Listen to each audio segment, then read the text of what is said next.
अस्सलामुअलैकुम। आज की इस वीडियो में हम प्रोग्राम 6.2 करने वाले हैं। इससे पहले 6.1 किया था। एक एक प्रोग्राम कर रही हूँ मैं साथ साथ, ताकि आपका जो लॉजिक है प्रोग्राम की स्टेटमेंट को देख के आपको पता चल जाए कि हमने प्रोग्राम कैसे लिखना है, क्योंकि इसमें आप रट्टा तो बिल्कुल नहीं लगा सकते, तो आपको समझ के करना होगा। तो सबसे पहले आपने एक स्टेटमेंट पढ़नी है, उसको देखना है कि इसमें स्ट्रक्चर कौन सा लगेगा। ठीक है, तो हम स्टेटमेंट देखते हैं। Write a program that display counting from 1 to 10 using while loop.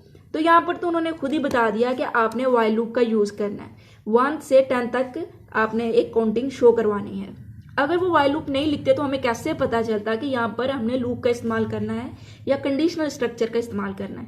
ठीक है, तो जब भी याद रखिएगा, जब कोई स्टेटमेंट बार बार डिस्प्ले करवानी हो, एक ही स्टेटमेंट, ठीक है, जैसे कि आपका नाम है, आपकी कंट्री का नाम है, आपका क्लास का नाम है, तो एक ही स्टेटमेंट बार बार वो कह रहे हैं डिस्प्ले करवाएं, 100 टाइम करवाएं, 10 टाइम करवाएं, तो आपने लूप यूज करना है।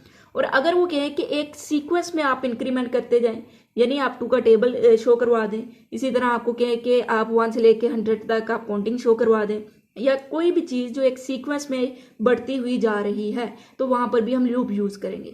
अब अगर उन्होंने आपको नहीं स्पेसिफाई किया कि कौन सा लूप यूज करना है, तो आप कोई भी कर सकते हैं, लेकिन यहाँ पर उन्होंने कहा है कि आपने व्हाइल लूप यूज करना है। तो अब हम चलते हैं इसके प्रोग्राम की तरफ। तो सबसे पहले आप देखेंगे उन्होंने लिखा है व्हाइल लूप। तो व्हाइल लूप का आपको सिंटैक्स पता है कि सबसे पहले हम एक वेरिएबल लेते हैं, उसको स्टार्टिंग वैल्यू इनिशियलाइज करते हैं, फिर हम एक कंडीशन लगा देते हैं कि इनिशियलाइज जो वैल्यू की गई है वो बढ़ती जाए, कब तक, जब तक कंडीशन वो आपकी फॉल्स नहीं होती। हर मरतबा हम उसको बढ़ाएंगे। अब कैसे बढ़ाएंगे वो अभी देख लेते हैं। ठीक है, तो सबसे पहले आपने ये वाली स्टेटमेंट्स लिखनी होती है। इसका मतलब क्या है, ये एक प्री प्रोसेसर डायरेक्टिव है जो कि हेडर फाइल्स को इंक्लूड करता है। OIO स्ट्रीम एक ऐसी हेडर फाइल है जिसकी मदद से हम सी आउट और सी इन का इस्तेमाल करते हैं प्रोग्राम में। ठीक है, अगर हम इसे इंक्लूड नहीं करते तो यहाँ पर एक एरर आ जाता है। इंट मेन के बाद हमने ये जो प्रोग्राम की स्टेटमेंट है उसको इधर लिखना है, समझ के कि क्या हमने लिखना है। तो यहाँ पर उन्होंने कहा कि आप डिस्प्ले करवाए काउंटिंग। तो व्हाइल लूप है, तो एक हम वेरिएबल लेते हैं सबसे पहले। ठीक है, जैसे कि हमने ले लिया इंट n, फिर हम इसको इनिशियलाइज करवा देते हैं 1 से। ठीक है, क्योंकि हमने 1 से ही काउंटिंग शुरू करनी है। फिर उसके बाद हम क्या करते हैं, व्हाइल लूप में लगाते हैं कंडीशन। तो यहाँ पर क्या कंडीशन लगेगी जरा सोच के बताइएगा कि 1 है, कितनी मरतबा लूप आपके ख्याल में ये चलेगा, कितनी मरतबा बार बार कंडीशन चेक हुई, 1 से लेकर 10 तक। तो यहाँ पर हमें कंडीशन खुद ही मिल जाती है प्रोग्राम में। जैसा कि हमने पिछला प्रोग्राम किया था तो वहाँ पे भी हमें पता चल गया था कि कंडीशन क्या है, 5 टाइम है। तो यहाँ पे 1 से 10 तक है, तो यहाँ पर हम क्या लगाएंगे, 10। जब तक n 10 से छोटा है तो क्या शो करवाए। अब यहाँ पर सोचने की बात है कि हम अगर कह दें कि n शो करवा दे, तो अगर तो वो n डिस्प्ले करवाएगा तो 1 डिस्प्ले करवा देगा। उसके बाद हम n की वैल्यू को इंक्रीमेंट करेंगे, तो n की वैल्यू क्या हो जाएगी, 2, यही हो जाएगी ना। तो उसके बाद जब 2 भी 10 से छोटा होगा तो n की वैल्यू 2 शो हो जाएगी। तो इस तरह 1 2 हम डिस्प्ले करवा सकते हैं, बजाय इसके कि हम डायरेक्ट लिखें कि सी आउट 1। इस तरह तो हर मरतबा ही 1 आएगा, लेकिन हमने क्या लिखना है, 1 से 10 तक लिखना है। जैसे इस तरह की हो जाए तो हम एक वेरिएबल को यहाँ पर शो करवाते हैं, और वेरिएबल की वैल्यू क्योंकि चेंज होती रहती है जितनी मरतबा ये लूप एग्जीक्यूट होगा, इसलिए हम कोई कांस्टेंट शो नहीं करवाएंगे, बल्कि क्या शो करवाने वाले हैं, वेरिएबल को ही शो करवाने वाले हैं। तो जल्दी से हम इसका कोड लिखते हैं, फिर हम इसे ड्राई रन करके देखेंगे। इंट n, और n को एक हम वैल्यू इनिशियलाइज कर देते हैं कि n हमारा 1 के बराबर है। ठीक है,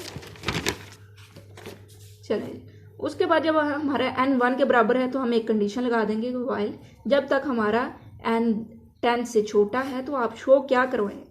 हम प्रोग्राम कंप्यूटर को बोल रहे हैं ना कि आप ये शो करें, कि हम एक प्रोग्राम लिख रहे हैं एक लैंग्वेज के अंदर। ओके जी, तो क्या शो करवाए, n, और फिर n में इंक्रीमेंट भी करता जाए। अगर हम n में इंक्रीमेंट नहीं करते तो आपका एक रन टाइम एरर आ जाएगा, यानी आपका बार बार प्रोग्राम 1 ही शो करवाता रहेगा, 1 शो करवाता रहेगा। अगर आप डायरेक्ट 1 लिखते तो भी, अगर आप इंक्रीमेंट नहीं करते तो भी। अब इसकी वजह क्या है, इसका रीज़न ये होता है कि वो कंडीशन कभी फॉल्स ही नहीं होती। हमारे प्रोग्राम में कंडीशन फॉल्स ही नहीं होती। अगर मैं यहाँ पर 1 लिख दूँ, यहाँ पर इंक्रीमेंट नहीं करती, तो यहाँ पर हमारी कंडीशन फॉल्स ही नहीं होगी, क्योंकि n की वैल्यू हमेशा ही 1 रहेगी, और जब तक उसकी वैल्यू 1 रहेगी लूप चलता रहेगा और रन टाइम एरर आ जाता है। इसलिए हम इसको इंक्रीमेंट करते हैं ताकि एक रेंज तक हम इस स्टेटमेंट को शो करवा सकें। अब इसे ड्राई रन करके देख लेते हैं। सबसे पहले हमने एक वेरिएबल लिया इंट टाइप का n, और उसमें क्या था 1 था। उसके बाद क्या आ गया हमारे पास कंडीशन आ गई। अब कंडीशन में क्या है कि n छोटा होना चाहिए 10 से, यानी यहाँ पर 1 है और 1 छोटा है 10 से, तो कंडीशन ट्रू हो जाएगी। जैसे ही कंडीशन ट्रू होगी कंट्रोल हमारा अंदर आएगा और अंदर जो जो स्टेटमेंट होगी उनको एग्जीक्यूट करेगा 1 बाय 1। ठीक है, तो यहाँ पर पहली स्टेटमेंट है कि आप सी आउट करवा दे n। यहाँ पर डायरेक्ट क्या लिखा है, इन्वर्टेड कोमा मैंने लिखा है, इसका मतलब n की क्या डिस्प्ले होगी, वैल्यू डिस्प्ले होगी। तो n के अंदर इस वक्त क्या है 1, उसके बाद एंड एल लग गया, इसका मतलब अगली स्टेटमेंट अगली लाइन पे शो होगी। ठीक है, फिर हमने n की क्या की, इंक्रीमेंट कर दिया, तो n की वैल्यू 1 थी, यहाँ पर क्या होगी 2 होगी। अब कंट्रोल किधर जाएगा, दोबारा कंडीशन चेक करेगा कि भाई 2 लेस देन है 10 से, जी हाँ लेस देन है, तो फिर दोबारा से n वो डिस्प्ले करवाएगा, तो n में क्या वैल्यू है 2, और अब इंक्रीमेंट हुआ है तो n में क्या आ जाएगा 3। फिर जाएगा लूप इस तरफ और लूप इधर जाएगा, फिर कंडीशन क्या हो जाएगी 2, 3 10 से छोटा है, फिर लूप अंदर आएगा, फिर स्टेटमेंट को एग्जीक्यूट करेगा, 3 डिस्प्ले होगा, अब इसकी वैल्यू 4 है। बिल्कुल इसी तरह जाता जाएगा और एक वैल्यू आ जाएगी 11। 10 तो बराबर आ जाएगा, शो हो जाएगा, लेकिन जैसे ही 11 आएगी तो 11 10 से छोटा नहीं है, तो ये कंडीशन हो जाएगी फॉल्स। जैसे ही फॉल्स होगी अब वो अंदर नहीं जाएगा, अब वो क्या करेगा, अब वो टर्मिनेट कर जाएगा। ठीक है, यहाँ पे रिटर्न 0 लिख लीजिए। ठीक है, इस तरह से आपने इस प्रोग्राम को लिखना। आई होप आपको समझ आई होगी। अगर कोई भी क्वेश्चन है तो कमेंट में बताएं, आने वाली वीडियो में मैं उसे सबसे पहले क्लियर करूंगी। तो इंशाल्लाह अगली वीडियो में मिलेंगे। चैनल को सब्सक्राइब करें। अल्लाह हाफिज़।